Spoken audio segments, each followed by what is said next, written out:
All right. Hello, hello, everybody. Once again, good morning, good afternoon, good evening. And once again, just want to make sure that everybody's able to hear me. As always, just give me a thumbs up if you're able to hear me. All right, awesome. Thank you so much, guys. So we'll be getting started in today's webinar. Thank you so much, Mateen, for raising your hand. Thank you, everybody, for letting me know. Again, as always, I really appreciate everybody's attendance here at our webinars. And as mentioned earlier, thank you so much for your patience. And as always, I do enjoy making our webinars as interactive as possible. So if at any time you have any questions, anything that you'd ever, you're curious about, either for ourselves or for our speakers, do write your questions or comments in the chat. We're always happy to answer just any ideas that you have, having as collaborative of a conversation as possible, because this conversation isn't just between ourselves, it is between ourselves and you guys. Again, I'm just really excited to get today's webinar started. And in today's webinar, once again, my name is Dr. Erica. It's such a pleasure meeting everybody, seeing you all. And today we're going to be talking about research opportunities and essentially how IMGs can collaborate, write, publish, just being part of international journals. Today, in today's webinar, we do have some guests with us. We have a distinguished guest of Dr. Zainab Dean. We have Dr. Chaudhry, both from IMG Helping Hands, but we also have our distinguished guest who is Dr. Aleena Khan. And Dr. Khan, are you here in the webinar today? How are you doing, Dr. Khan? And in the meantime, I do want to share with everybody, as always, if you are not yet part of our research community, I do highly encourage you to be part of it. In our research community, being that today we're going to be talking about research and opportunities, just really how to get involved. The first step, as always, is being part of these webinars. I do appreciate everybody being here. Secondly, being part of a place where opportunities are going to be shared and presented, which is our research group. Hi, yes, I can hear you. Oh, All right, finally. awesome. Great, Thank you great, so great. much, Dr. Alina. I'm really sorry for that. I don't Awesome. know what happened. No, Okay, no worries, Dr. Alina. It's such a pleasure having you here, and thank you thank you so for much for having me joining here. us. Thank you so much for your time. And Just, again, uh, I'm so excited to see everybody who joined. I mean, we have a lot of participants today. It's really nice. It's very nice. we do. So Yeah. many individuals who are eager to learn more about, again, just research opportunities. I was letting them know about Mhm. our external opportunities, which Right. include interview prep, Hmm. sometimes extracurriculars, which are just Yeah, exciting. You'll have to be in the group to know more about that. exactly. But what we're here to learn about, and again, essentially, the topic of today's webinar is just overall knowing more about the research aspect of things, which was Right, came in right. at a perfect time, Dr. Khan. Yeah. And if you don't mind just sharing a little bit more about yourself, Mhm. letting us know, who is Dr. Khan? What do you do? What Right. makes you so passionate about? Right. Hi, everybody. I'm Dr. Aleena Khan, and I am a research mentor at IMG Helping Hands. And when I say research mentor, I am practically the person who is going to walk you through the entire journey once you guys join our modules.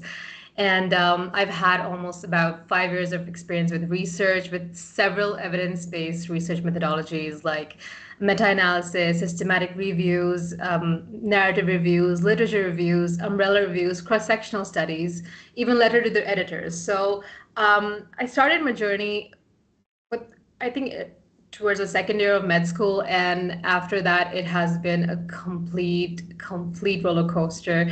I believe that once you get into research, it feels so addictive that you can't back out. You just can't. And every day you just learn something new, and I think it has been a wonderful journey so far with my research, and now I'm here working as the research mentor, so I think it has been very fulfilling. So that's pretty much about me, and yeah. that's pretty much it. Yeah. Wow, wow. So all different types, any research that you can think of, you've gone through it, you've done it, you Oh, yes. mentor as Yes. well. Awesome. And I was letting individuals know about our research opportunities here at IMG Helping Hands. Just to confirm, what are the current research opportunities? What are the current research types that are being offered by IMG Helping Hands? Okay, so the thing is that what people don't really realize is that narrative reviews and meta-analysis and systematic reviews are one of the top tier research methodologies. People usually have this idea that clinical trials have a better standing in the healthcare community. Yes, that is true, absolutely, but that takes years and years. And we are just starting as healthcare professionals into this field. For us, I think narrative reviews, systematic reviews is very, very important, which we offer here at IMG Helping Hands.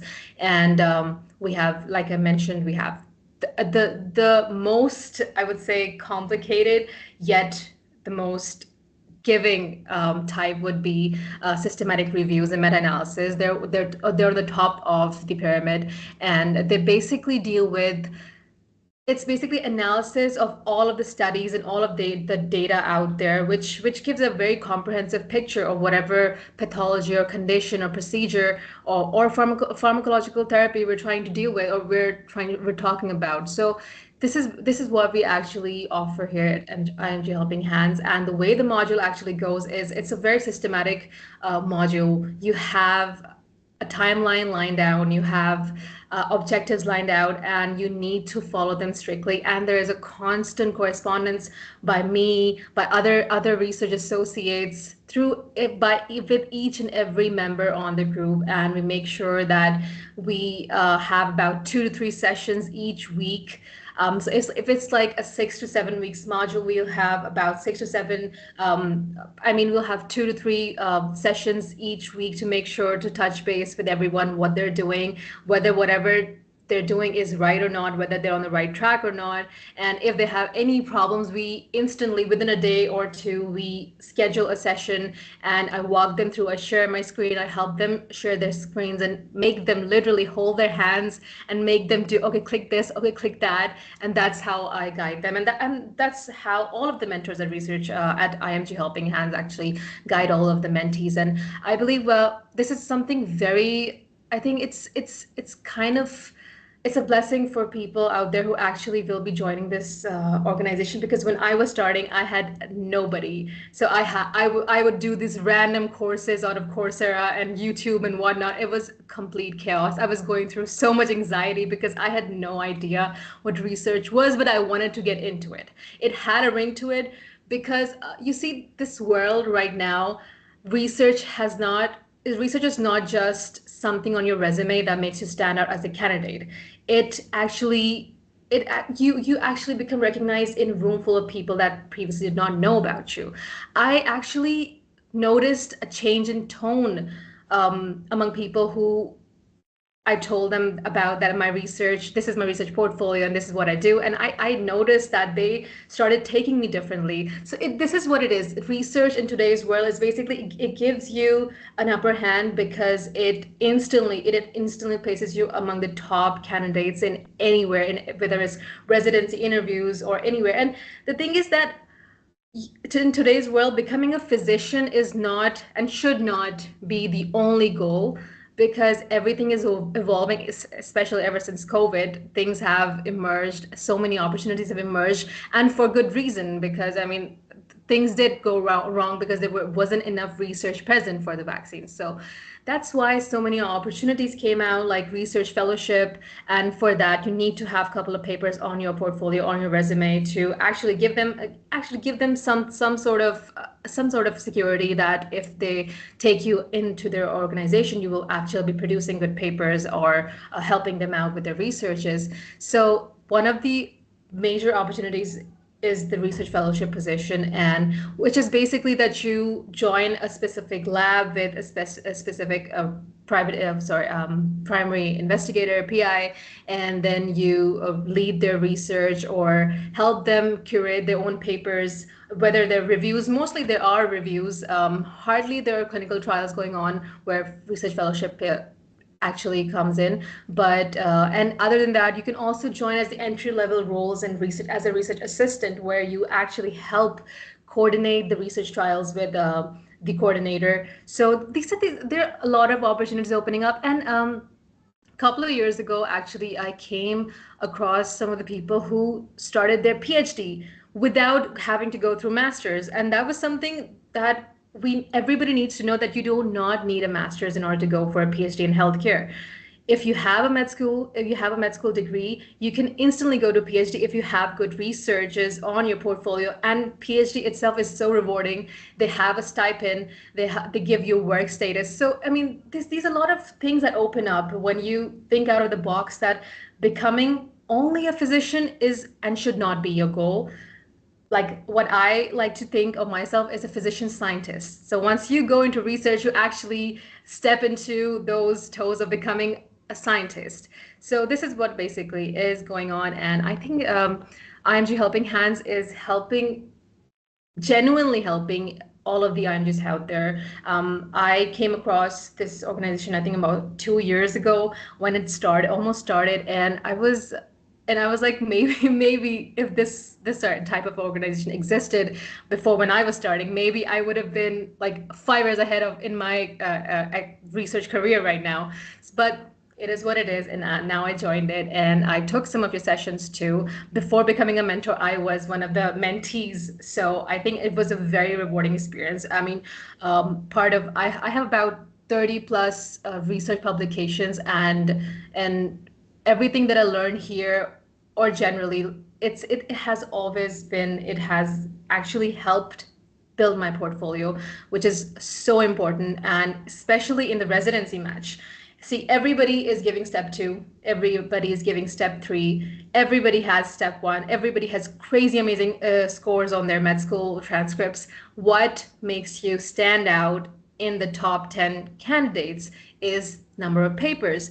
I know people who did not have good scores in the step two and step three. They matched because they had like 50 or 20 papers on their resume, and they were impressed.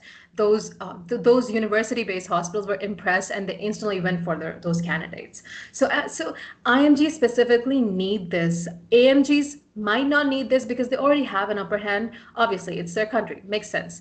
But IMGs, we need to have something. We need to offer something that makes them understand that we will be a good candidate for their program, and that's where research comes in. It's the only thing that's going to make you stand out, really. So that's pretty much my take about research. Yes. Oh no, and I love really everything you shared about your experience, your interest in research and so forth, Dr. Khan. That is amazing. And it's so funny that you mentioned that you came across IMG Helping Hands 2 years ago, and just your overall evolution Yeah. and your trajectory, your journey with IMG Helping Hands, because mine was a bit similar as well. Yes. I did come in and I did approach IMG Helping Hands with a similar interest and a similar intent, myself being an IMG as well, Right. just Exactly. looking to be more competitive in the field. Like you said, everybody has passed their courses, everybody has their steps done. Totally. What can you do to stand out? And this is when I came to reach out to IMG Helping Hands as well. Like you said, I had no prior research experience. I Yeah. have no prior research experience either, but through going throughout the IMG Helping Hand modules, their guidance, and with amazing mentors like you, I was able to have multiple publications as well. And so, with that in mind, do you think that a certain knowledge base is required? Do people need to have prior research experience to be part of the IMG Helping Hand research modules? What is your opinion on that, if you don't mind me asking? See, that's the best part about joining IMG Helping Hands as a mentee, that we have been programmed to take every mentee as if they know nothing about research, what it is. what are the basics of research that we as mentors are programmed to believe that nobody knows anything. So that's why we take it from scratch and we teach everybody, going to the level where we would believe that when I was starting I had no idea, I had no clue, and when anybody would mention anything about statistics or data, I would completely freak out. And that's what I recall when I'm teaching people. So every session turns out to be a teaching session for me when I'm taking sessions with my mentees every week, because something or the other comes up. Even though we do provide recordings on the group and people can go back to those recordings, but it's better to have a one-on-one session where they could ask questions and I could share. I just yesterday I was taking a session where a mentee asked me how to use Mendeley. Mendeley is a reference generator software, and I shared my screen and I walked them step by step. I actually downloaded the file and then helped them. I showed them how to cite. So this is something that we do here. We guide them with step by step, and I provided my previously published researches to them so that they know that how to write, where to write. And even then I understand people get lost because it's something, it's a new concept and people are not aware of it. And yes, it is complicated. So we understand that, and that's why we make sure that we give the most comprehensive, most detailed, and easiest way of making the mentees understand what research is, what type of methodologies there are, and what each methodologies entails. I mean, obviously each methodology is very, very different. So that's why we have different timelines for each of the narrative review has 6 to 7 weeks, because it's slightly bit easier than systematic review and meta-analysis. Meta-analysis has about 10 to 11 weeks because there's a lot of learning there. And then again, we teach the softwares, each and every analytical softwares, we teach them with a lot of repetition. And this is, which is important. I think that is important. I mean, it's a very confusing thing. And as healthcare workers, I believe that anything with numbers, it completely freaks us out. And because I have been there, and I sometimes still find myself in that situation. So that's why I make sure to break it down completely, and then I help them write the papers. I review it. I review it again and again. I suggest edits. And once there was a mentee who was actually was not able to produce whatever edits I was suggesting. So I hopped on a call with that specific mentee alone, and I made her write everything. I said, okay, write this down. Okay, write that down. Okay, pull this article up. Okay, so do you see this article? Do you like this article? Do you feel that this is covering our objectives? We should put that in. So this is something that we do, and we take everybody. We take everybody as a family here. So we're not trying to pick at people that, oh my God, you don't know that? Oh my God, you have like 5 years of a year of graduation. You don't know that? So we don't do the stuff like that. And we encourage people that anybody in the group who knows anything about research, any of the mentees, step up. You can help your peers.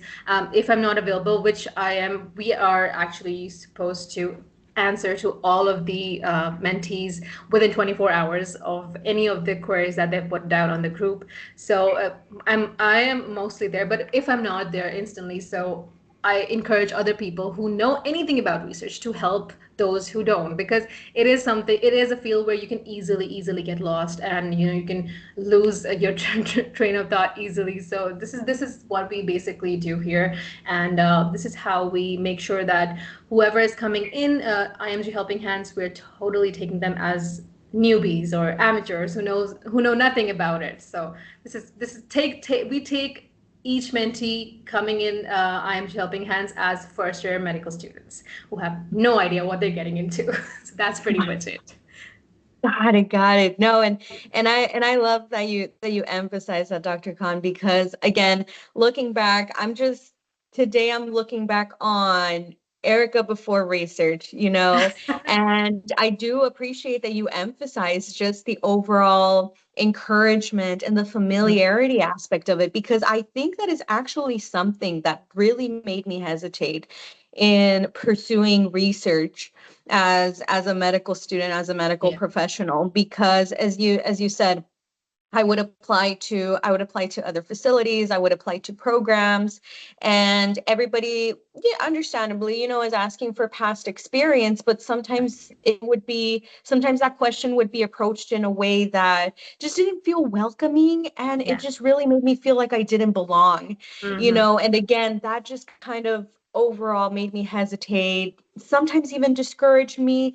And so again, I do appreciate that you emphasize that that is not the case here at IMG Helping Hands, because again, something that I have noticed here is that when showing interest for research, whether the individuals respond immediately or maybe they respond in a few days, because I do know there is a lot of interest. Exactly. Every interaction that I've had, starting from my registration up until the webinar, up until completion, have been just excellent. And like you said, you could not have described it better. It feels like you are with friends.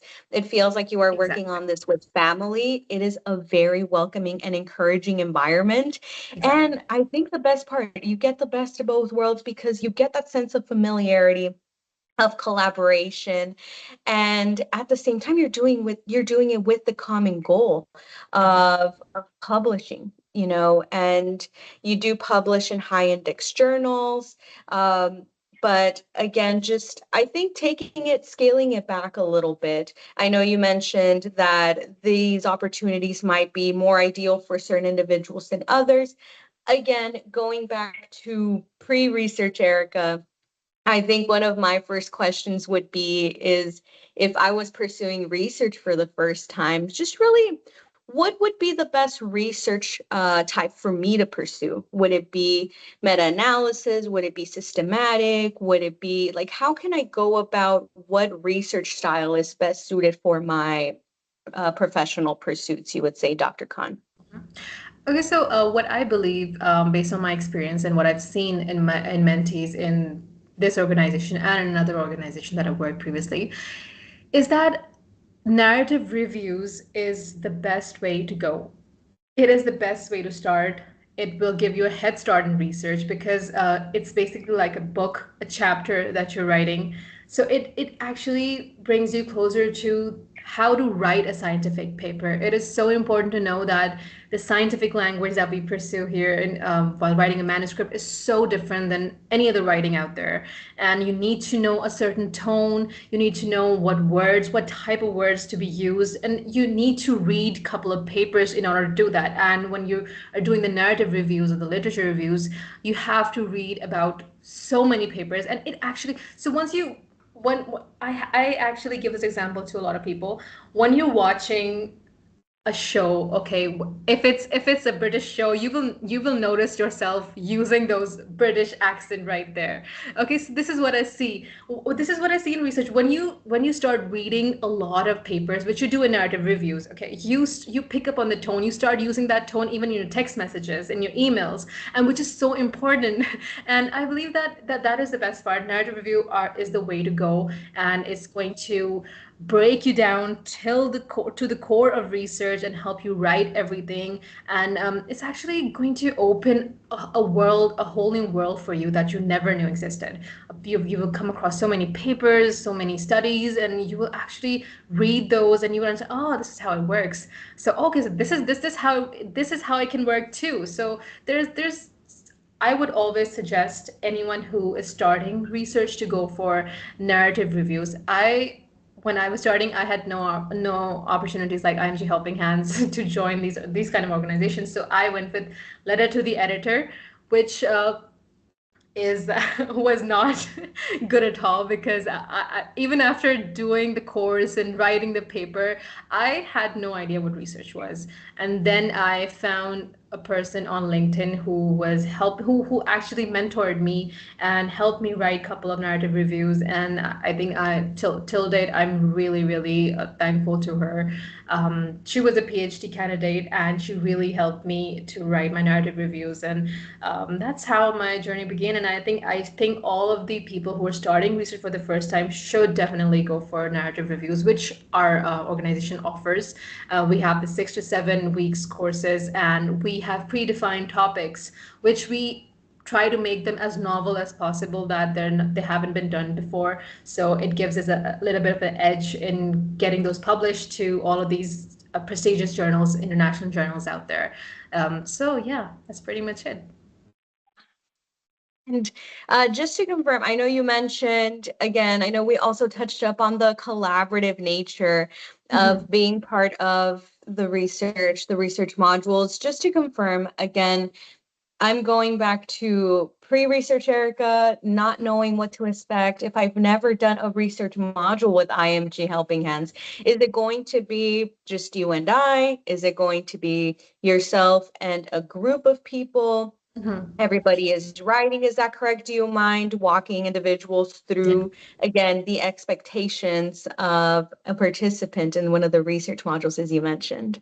Right. Okay, so the way we do it is once we have the topic, we have the members, we put them in different groups. There are about 6 to 7 members in narrative reviews, and I think about 12, sometimes 13 members in systematic reviews.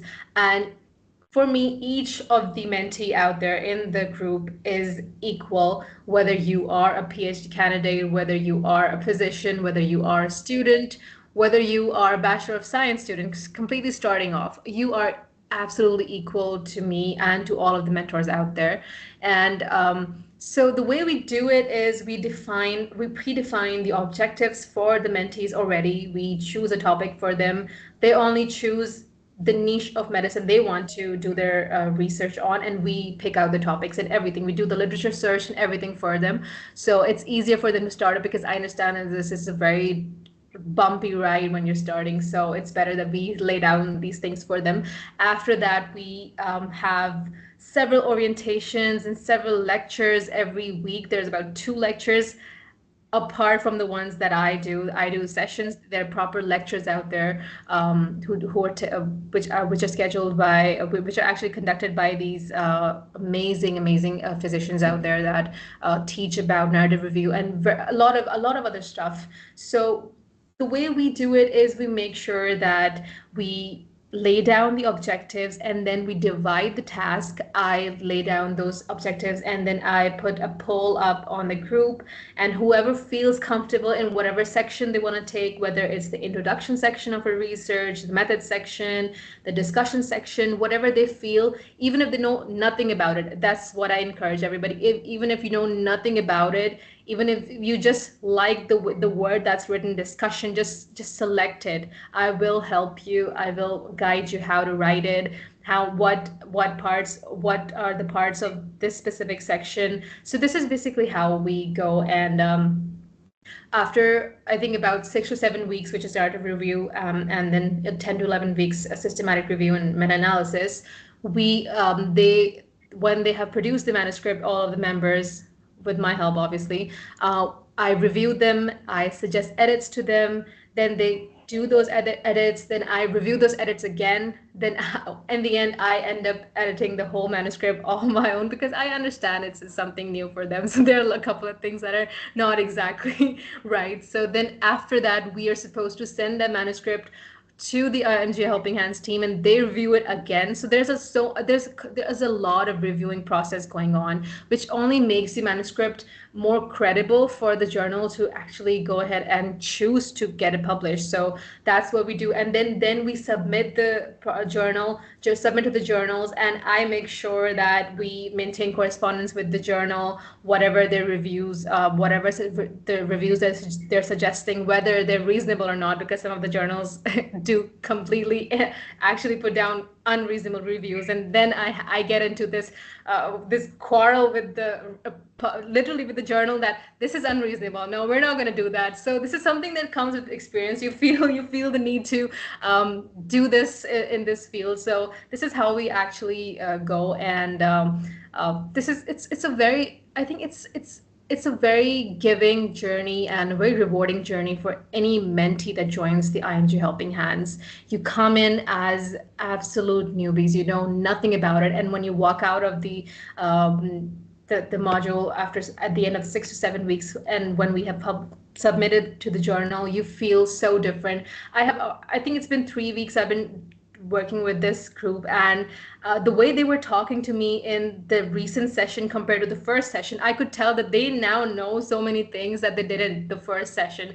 They were completely clueless, and they were asking me questions that I felt that they had no idea what I was talking about. So, and just yesterday took the session, and I actually felt proud there. Oh my God, they're talking in a way that a scientist or a researcher should. So this is how it changes you over a period of 6 to 7 weeks. Once you're constantly in this, because we constantly maintain correspondence on the group through conference calls, WhatsApp conference calls, Teams meeting, whatever.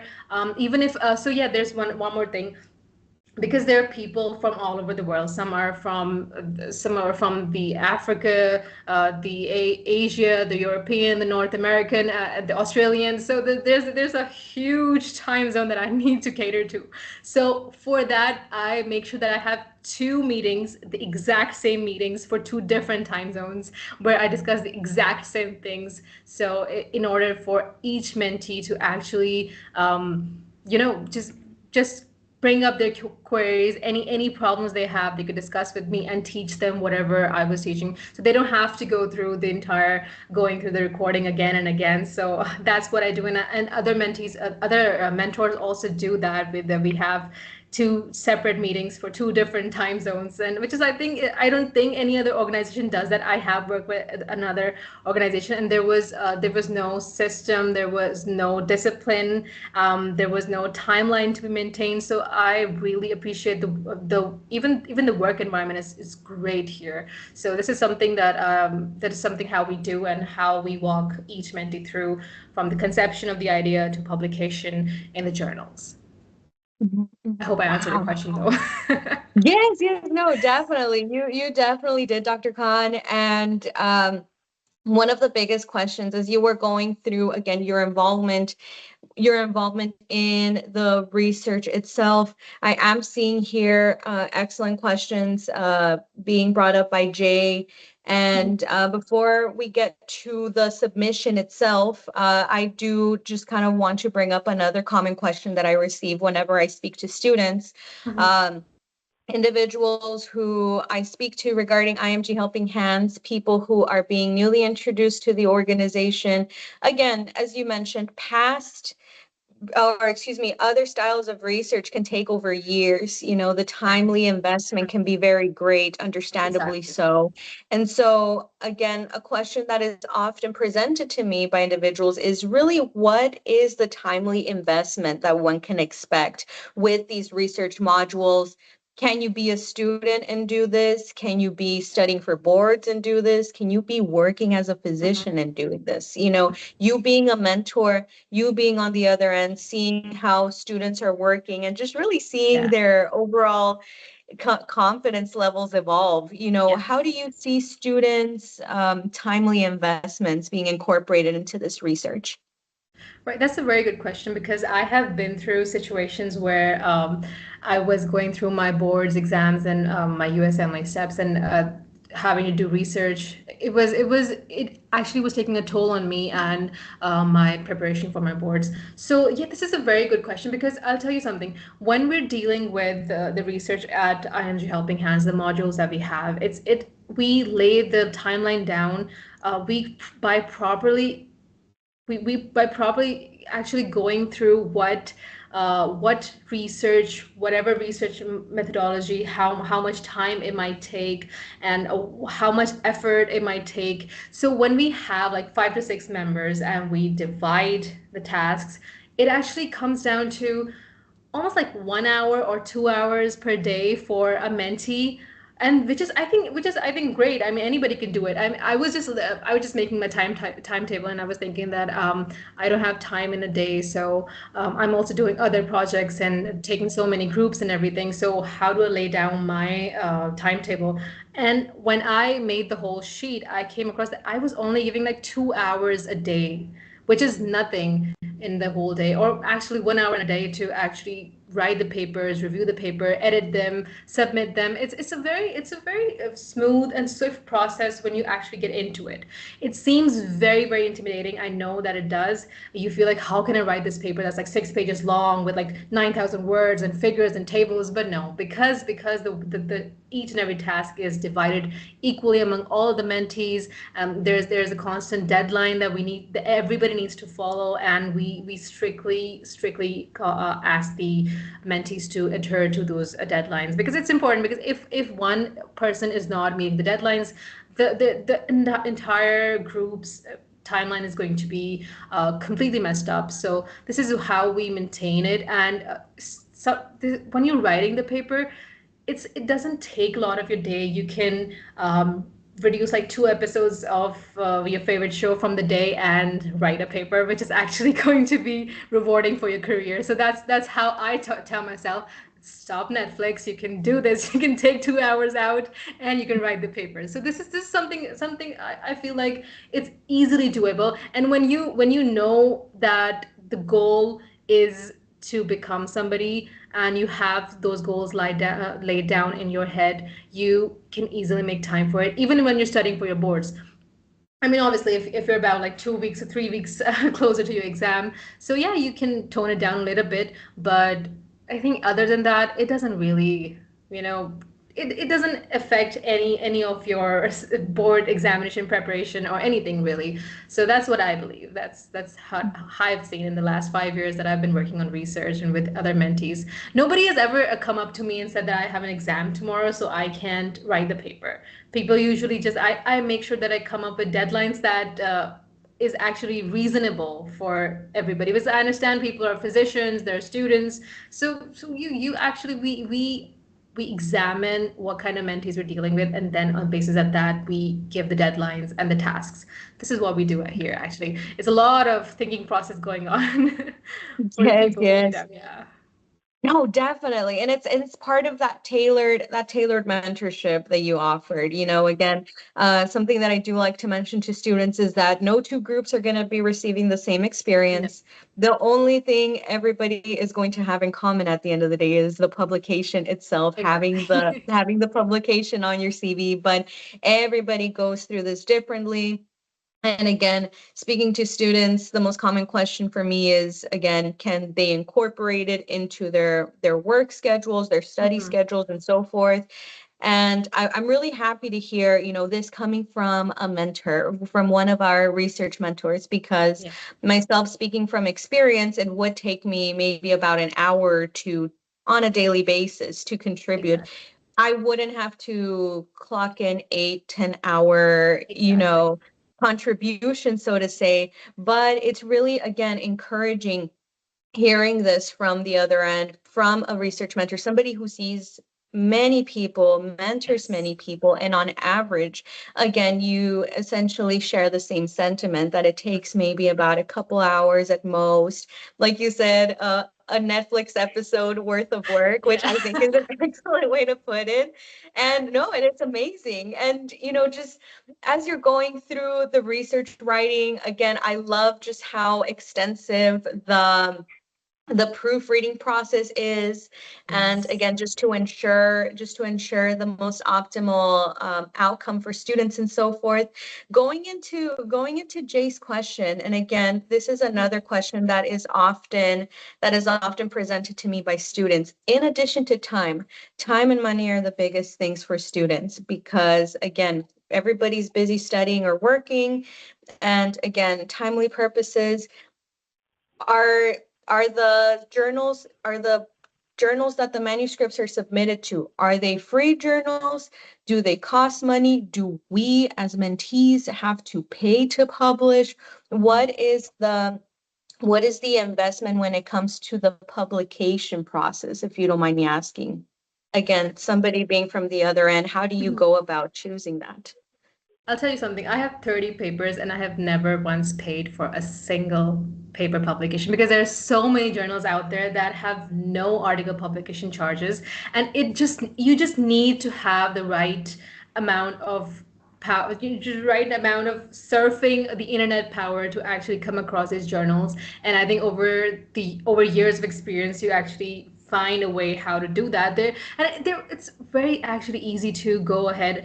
I personally always go for the journals that have no APCs or article publishing charges. But at IMG Helping Hands, there is a certain percentage that the IMG Helping Hand is going to pay for the publication, which I'm not sure the exact number there, that is. But if a journal lies within that range, we do pay, and we don't ask the mentees to pay because they've already done that before. They've signed up for the session. That's enough. That is the entire investment that they will be doing for the whole session, and everything else is just our job, whatever it is. Obviously, we won't be going for a journal that charge about $2,000. I mean, that's too much. That's crazy, just for a paper, you know. So I personally try to go for journals that have no APCs or charges. But at IMG Helping Hands, we are authorized to go for some of the papers that have a specific percentage, a specific number,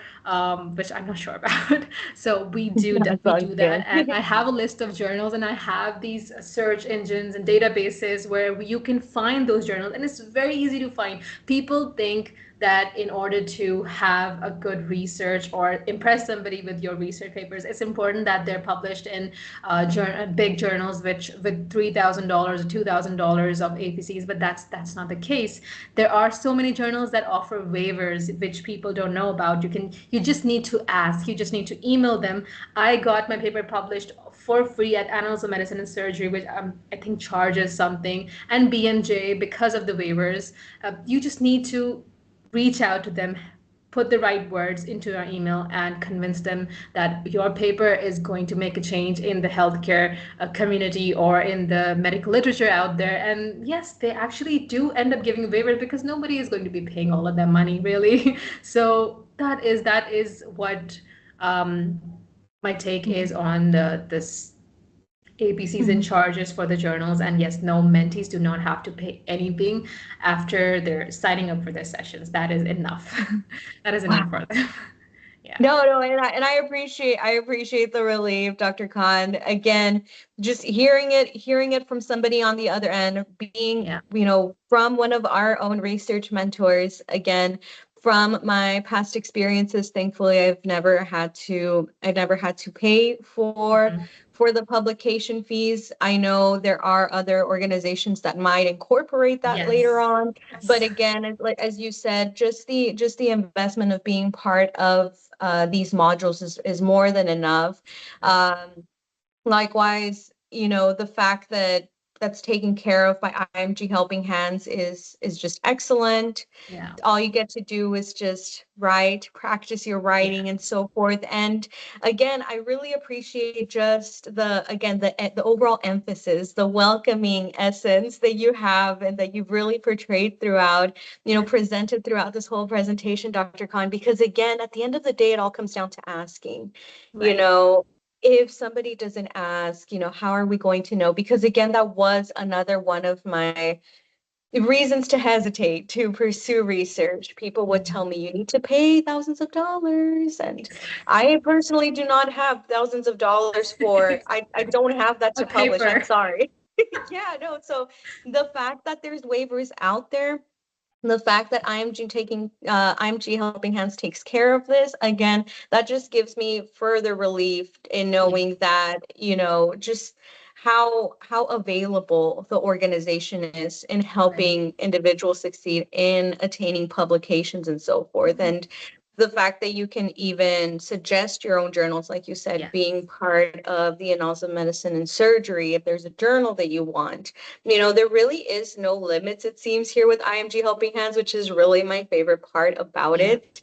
But I mean, we've really covered everything, Dr. Khan. Again, starting from choosing your module, what study type are we pursuing, going throughout, again, just our expectations and experience as your mentor and what Right. mentees do throughout the publication process itself, the proofreading. And I think just really to finish off at the end, what can students expect at the end, after they publish or as they're waiting for publications? And especially you, as you mentioned, as a mentor, what do you notice in students as well? So here's the thing. Once they have submitted the paper, I think because I have experience with other organizations, they just completely sit back and stop responding on the groups.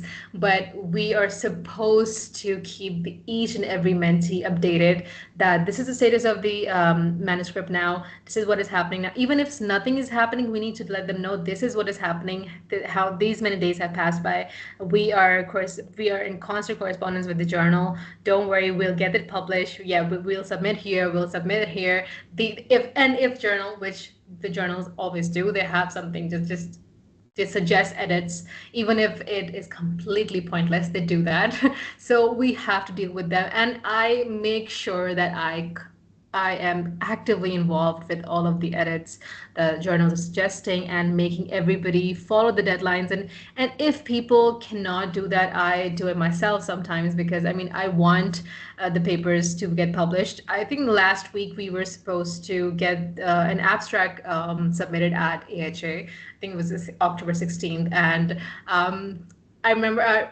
And towards the end of the deadline, some of the mentees couldn't write the results of a specific research methodology, and I told them, okay, fine, I'll write it. Okay, I'll write it. And I cleared my schedule. I said, I have to write it. I need to get this abstract submitted at AHA, even though my authorship was all the way towards the end. It was actually not giving me anything. It was just the top three or top four people who actually get recognized in the abstracts. So I was like, no, I'll write it. I wrote the results. I wrote the conclusion. I wrote everything for them. I edited them. I said, okay, it's done. Now I'm submitting it. So you guys can review it to know how it's written, and I'll walk you guys through it. After I submitted the abstract, then I had a meeting and taught them how to write an abstract, which is something that doesn't usually come up. So this is Right, what right. happens. And towards the end, I feel that the each mentee has a different becomes a very different person, because when I was doing research, I was starting my research journey. I used to find myself dumbfounded literally when people were talking about different research methodologies, and I couldn't maintain conversations regarding several research methodologies. So, and it took me almost a year or so to get to that level that I see in these mentees at the end of the 7 weeks or the 10 weeks, because there's constant talking sessions and lectures and everything. And I can see the way they are communicating on the groups with each other. I can tell that they start scheduling their own meetings among it. So I actually feel this, they develop a bond, which is so important, because I mean, going on in healthcare, you need to have communication, you need to have connections, and that's something that also goes on. People collaborate with each other, which is so important, I think. And I've noticed the writing has changed after I suggested 2 to 3 edits to some of the mentees. Their writing changed. They caught on exactly what I was asking for in the specific section. So this is amazing, actually. Which I think the human brain, we underestimate the human brain a lot because it is afraid of uncertainty, which I was too when I was starting. But once you get into it, and there's a constant exercising of each and every research methodology, research terms, you catch on really quickly. And that is what it is. It actually seems like very overwhelming at first when you start off. You have these bunch of people in the group who are talking about stuff, and you have no idea what's going on. But this is why we have so many sessions in each week. Sessions of 2 sessions from my side, and they're like 2 to 3 lectures. So it's a lot going on when you're constantly reminded of things. So your brain actually starts synapsing in ways that you get a hold of it, which I think is very important. That's something that I've noticed at the end of the modules, and after we get the paper published, then that's a hallelujah for everybody. Wow.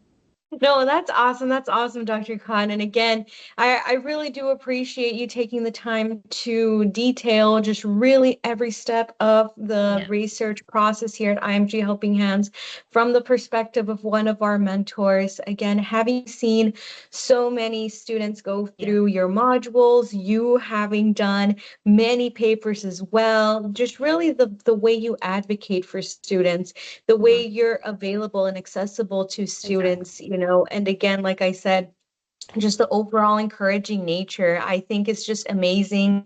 And I really do truly commend you for that, Dr. Khan. Thank you so much Thank you for so everything much. that you do for our students and our mentees.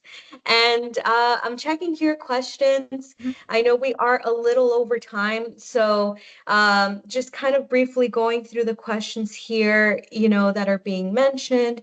Individuals are asking about the cost. And to be honest with you, with regards to the cost of being part of the research modules, it does depend on the research module that you partake in. So I do highly encourage you to get in touch either with myself, any one of the other research mentors, so that we can detail further, because there are, as I mentioned, opportunities available depending on your geographical reference, Yeah. and so for that reason I can't quite, delve too much into detail, but definitely do reach out to us. For that reason as well, I did post our research community link once again, our contact information. Do get in touch with us. That way you can become involved. Don't be left out of these opportunities. And again, here, Naranjan is asking, I do apologize if I mispronounce your name, Dr. Udla. They are asking how international MBBS students can participate in the research community. Really just joining the link, joining the WhatsApp, join the research community. And from there, I will be posting after our webinar essentially what the topics are available, which ones we are working on right now. As Dr. Khan had mentioned, uh, we have many topics available based on your interest, what you are pursuing, and your specialty as well. So again, coming from Dr. Khan, once again, thank you so much for your time, Dr. Khan. Thank you for Thank you your so much. insight and just really, giving us all of the details from the perspective of a research mentor. Thank you so much for sharing all of your Thank you for insight with having us me. today, Dr. Khan. Thank you for having Thank you so much. And since there are no further questions, and again, we did go a little over time, but I me. do Yeah. appreciate I'm really I think everybody. I think that's my fault. No, it's all good. It's all good. No, and the conversation was excellent. I wanted to make sure that every detail was being covered as well. Again, from start to finish, the collaborative nature. Again, if anything, I thank our participants or attendees for being here and sticking here with us. Yeah. But again, thank you so much for sharing so much invaluable knowledge with us, Dr. Khan. And I think this is where we'll be wrapping up today's webinar. It's great. It was so wonderful talking to you and letting all of the insights about research out to everybody. And to answer this question, I'm also from the International MBBS, one of the international MBBS graduates. So, and I'm here. So that pretty much answers your question, what MBBS international students could do and get into the research community. That's something I wanted to say. That's Oh, yeah. yes, no, thank you so much, Dr. Khan. Thank you so much for your words. And thank you so much for our attendees for being here today. Again, I can't wait to share what our next topic is going to be about. I won't share too much, but all I can say is that I'm excited for what's to come in our coming webinars. And for now, just thank you everybody once again. Don't forget to follow us. Don't forget to get in touch with myself and or Dr. Khan once you are in your research journeys. And as always, don't forget to stay connected, guys. We will see you on the next one. Thank you and have a good one. Bye-bye. Bye. Have a great day. Bye.